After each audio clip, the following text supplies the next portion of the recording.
میرے بھائیو بزرگوں، قرآن مجید کا سیکھنا یہ ہر مسلمان پہ لازم ہے۔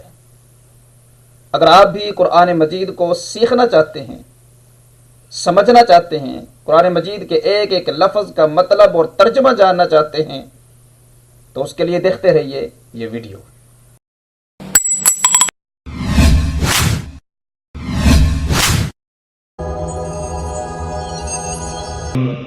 بسم الله الرحمن الرحيم ألف لام ميم ذلك الكتاب لا ريب فيه هدى للمتقين الذين يؤمنون بالغيب ويقيمون الصلاة ومما رزقناهم ينفقون والذين يؤمنون بما أنزل إليك وما أنزل من قبلك وبالآخرة هم يوقنون۔ آپ نے سورہ بقرہ کی ابتدائی آیات کی تلاوت سنی۔ اب کر لیتے ہیں اس سورت کا مختصر سا تعارف۔ اس سورت کا نام سورہ بقرہ ہے۔ اس کو بقرہ کیوں کہتے ہیں؟ بقرہ کا معنی ہے گائے، اور چونکہ اس سورت میں بنی اسرائیل کی ایک گائے کا تذکرہ ہے تو اس مناسبت سے اس سورت کو سورہ بقرہ کہا جاتا ہے۔ اور یہ سورت مدنی ہے، یعنی ہجرت رسول صلی اللہ علیہ وسلم کے بعد اس سورت کا نزول ہوا۔ اس سورت کی خصوصیات میں سے ایک خصوصیت یہ ہے کہ مدینہ المنورہ میں سب سے پہلی جو سورت نازل ہوئی وہ یہی سورہ بقرہ ہے۔ اور دوسری خصوصیت یہ ہے کہ قرآن مجید کی سب سے بڑی سورت یہ سورہ بقرہ ہے۔ اور اس سورت کے فضائل میں حضور علیہ السلام نے فرمایا کہ جس گھر میں سورہ بقرہ کی تلاوت کی جاتی ہے اس گھر سے شیطان بھاگ جاتا ہے۔ اور آپ علیہ السلام نے فرمایا کہ دو روشن چیزوں کو پڑھو، یعنی سورہ بقرہ اور سورہ آل عمران کو، کیونکہ یہ دونوں قیامت کے دن اس طرح آئیں گی جیسے بادل ہوں، یا جیسے پرندوں کی دو جماعتیں صفیں بنائے ہوئے ہوں، اور اپنے پڑھنے والوں کے لیے خوب زوردار سفارش کریں گی۔ آپ نے فرمایا کہ سورہ بقرہ کو پڑھو کیونکہ اس سورت کا حاصل کر لینا برکت ہے اور اس کا چھوڑ دینا باعث حسرت ہے۔ آپ علیہ السلام نے فرمایا کہ ہر چیز کا ایک بلند حصہ ہوتا ہے، اور قرآن مجید کا بلند حصہ سورہ بقرہ ہے۔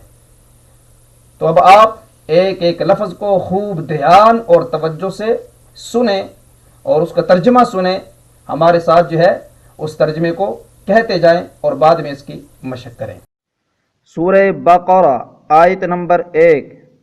الف لام میم، یہ حروف مقطعات ہیں، ان کی مراد اللہ ہی بہتر جانتے ہیں۔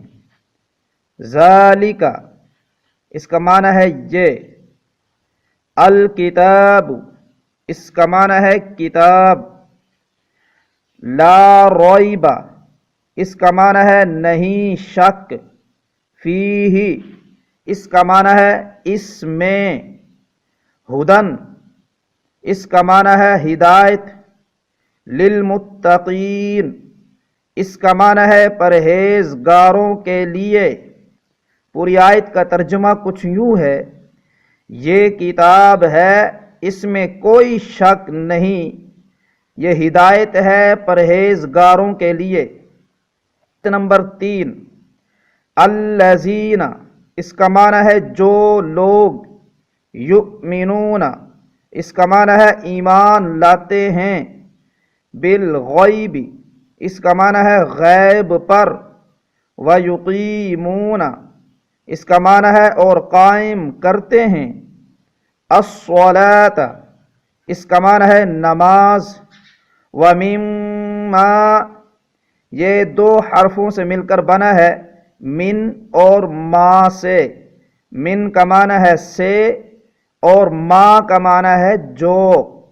رزقناہم، اس کا معنی ہے ہم نے انہیں دیا، ينفقون اس کا معنی ہے وہ خرچ کرتے ہیں۔ پوری آیت کا ترجمہ کچھ یوں ہے، جو لوگ ایمان لاتے ہیں غیب پر اور قائم کرتے ہیں نماز، اور اس سے جو ہم نے انہیں دیا وہ خرچ کرتے ہیں۔ نمبر 4 والذین، اس میں واو کا معنی ہے اور، الذین کا معنی ہے جو لوگ، یؤمنون اس کا معنی ہے ایمان رکھتے ہیں، بما اس کا معنی ہے اس پر جو، انزل اس کا معنی ہے نازل کیا گیا، الیک اس کا معنی ہے آپ کی طرف، وما اس کا معنی ہے اور جو، انزل اس کا معنی ہے نازل کیا گیا، من اس کا معنی ہے سے، قبلک اس کا معنی ہے آپ سے پہلے، وبالآخرۃ اس میں واو کا معنی ہے اور، بالآخرۃ اس کا معنی ہے آخرت پر، ہم اس کا معنی ہے وہ، یوقنون اس کا معنی ہے یقین رکھتے ہیں۔ پوری آیت کا ترجمہ کچھ یوں ہے، اور جو لوگ ایمان رکھتے ہیں اس پر جو نازل کیا گیا آپ کی طرف، اور جو نازل کیا گیا آپ سے پہلے، اور آخرت پر وہ یقین رکھتے ہیں۔ آیت نمبر 5 اولئک وہی لوگ، علی پر، ہدن ہدایت، من ربہم اس میں من کا معنی ہے سے، ربہم کا معنی ہے اپنا رب، وَأُولَئِكَ اس کا معنی ہے وہی لوگ، ہم اس کا معنی ہے وہ، المفلحون اس کا معنی ہے کامیاب۔ پوری آیت کا ترجمہ کچھ یوں ہے، وہی لوگ ہدایت پر ہیں اپنے رب کی طرف سے، اور وہی لوگ کامیاب ہیں۔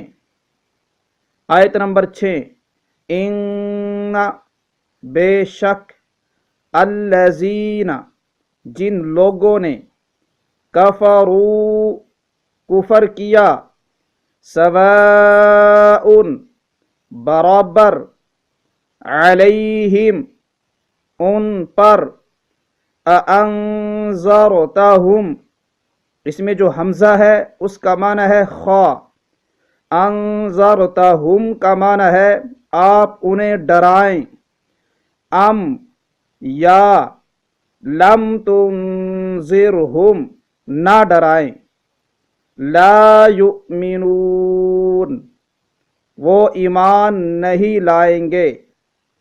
پوری آیت کا ترجمہ کچھ یوں ہے، بے شک جن لوگوں نے کفر کیا ان پر برابر ہے آپ انہیں ڈرائیں یا نہ ڈرائیں وہ ایمان نہیں لائیں گے۔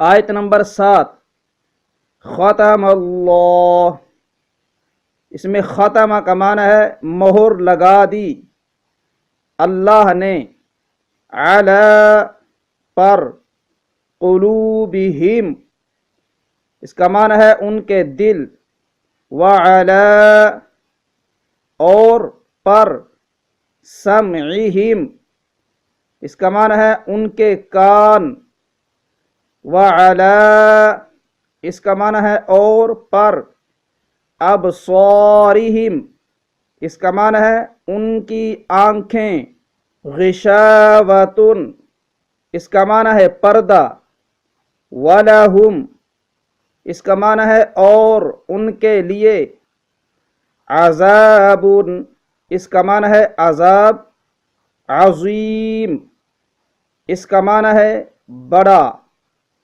پوری آیت کا ترجمہ کچھ یوں ہے، اللہ نے ان کے دلوں پر اور ان کے کانوں پر مہر لگا دی اور ان کی آنکھوں پر پردہ ہے اور ان کے لیے بڑا عذاب ہے۔